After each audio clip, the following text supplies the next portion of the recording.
ढाई आखर प्रेम का राष्ट्रीय कल्चर जत्था।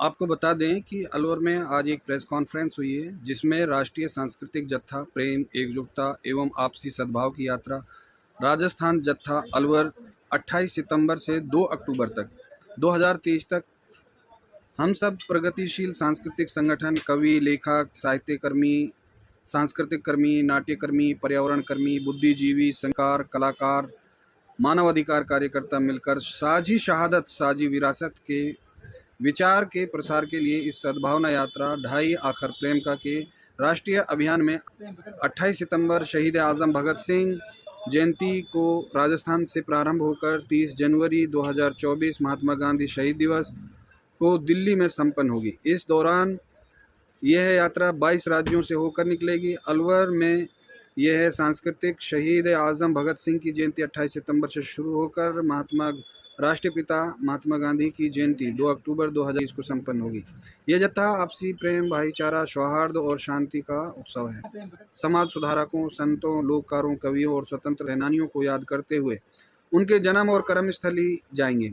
ढाई आखर प्रेम के राष्ट्रीय सांस्कृतिक जत्था हमारे देश की गंगा जमनी तहजीब, स्वतंत्रता, समता, न्याय और एकजुटता का समाज में फिर से स्थापित करने की कोशिश है, जिसे नफरत, विभाजन, अहंकार और पहचान का वर्णमान राजनीति ने बड़ी क्रूरता से कमज़ोर कर दिया है।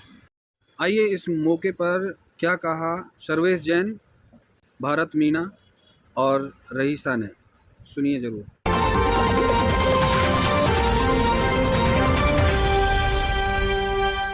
28 सितंबर गुरुवार को दोपहर 2 बजे स्वामी विवेकानंद चौक, 3 बजे होप सर्कस और 4 बजे कंपनी बाग में नाट्य मंच की टीम साजिर चदरिया नुक्कड़ नाटक करेगी।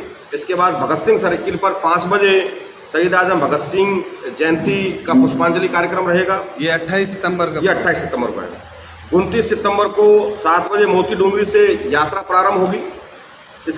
ये यात्रा नेहरू गार्डन स्थित चंद्रशेखर आजाद की प्रतिमा को माल्यार्पण करते हुए आगे नगली सर्किल होते हुए शहर के सामान्य अस्पताल में स्थित स्वामी विवेकानंद की प्रतिमा पर माल्यार्पण करेगी। इसके बाद भगत सिंह सर्किल पर भगत सिंह की प्रतिमा का माल्यार्पण किया जाएगा। आगे बढ़ते हुए अम्बेडकर सर्किल पर संविधान निर्माता डॉक्टर भीमराव अम्बेडकर की प्रतिमा को माल्यार्पण किया जाएगा। फिर आगे जेल सर्किल पर राव तुलाराम की प्रतिमा का माल्यार्पण किया जाएगा। इससे आगे बढ़ते हुए हसन खां मेवाती पैनोरमा पहुंचकर वहां हसन खां मेवाती की प्रतिमा को माल्यार्पण किया जाएगा।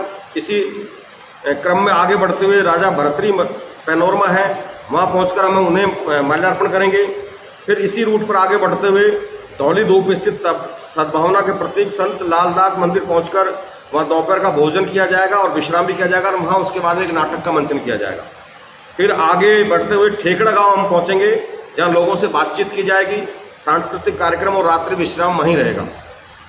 फिर 30 सितंबर का कार्यक्रम प्रातः ठेकड़ा गांव से डहरा स्थित योगी चरणदास मंदिर पहुंचकर वहां नाश्ते का कार्यक्रम है और वहीं लोगों से फिर बातचीत की जाएगी। इसके बाद प्रसिद्ध चूड़सिद्ध मंदिर और दरगाह पहुंचकर दोपहर का भोजन वहां किया जाएगा, विश्राम भी है और इसके बाद में वहां एक नुक्कड़ नाटक आयोजित किया जाएगा। इसके बाद अमृतबास गांव पहुंचकर वहां के लोगों से बातचीत की जाएगी और रात्रि विश्राम भी वहीं रहेगा। साथ ही साथ वहां गांव के लोगों के साथ में एक सांस्कृतिक कार्यक्रम भी हमने रखा है। 1 अक्टूबर को मंगलवास गांव पहुंचेगी ये यात्रा, जहां नाश्ता का कार्यक्रम है और वहां ग्रामवासियों से उसी दौरान नाश्ते पर बातचीत की जाएगी। शाम को डडीगर गाँव पहुँचेगी यात्रा और वहाँ ग्रामीण वासियों के साथ में वार्तालाप किया जाएगा। इसके बाद निर्वाणा वन फाउंडेशन संस्था के सहयोग से एक सांस्कृतिक प्रोग्राम रखा गया है और वहीं रात्रि विश्राम किया जाएगा। 2 अक्टूबर को सोमवार को सुबह रावण देवरा यात्रा पहुंचेगी, जहां नाश्ता करते हुए वहाँ के स्थानीय निवासियों के साथ वार्तालाप किया जाएगा और साथ ही साथ इसके बाद में आगे बढ़ेगी यात्रा तो फूले सर्किल पहुंचकर वहाँ महात्मा ज्योतिबा फूले को माल्यार्पण किया जाएगा। इसके बाद नगर निगम यात्रा पहुंचेगी, वहां महात्मा गांधी की प्रतिमा को माल्यार्पण किया जाएगा और गांधी जयंती के उपलक्ष्य में जो अन्य कार्यक्रम है वो कार्यक्रम वहां आयोजित किए जाएंगे और महात्मा गांधी की प्रतिमा के वहीं इस यात्रा को समापन किया जाएगा। इसका उद्देश्य क्या है? इसका उद्देश्य यह है कि पिछले कई सालों से हम ये देख रहे हैं कि समाज का सामाजिक ताना बाना और सौहार्द खराब हुआ है।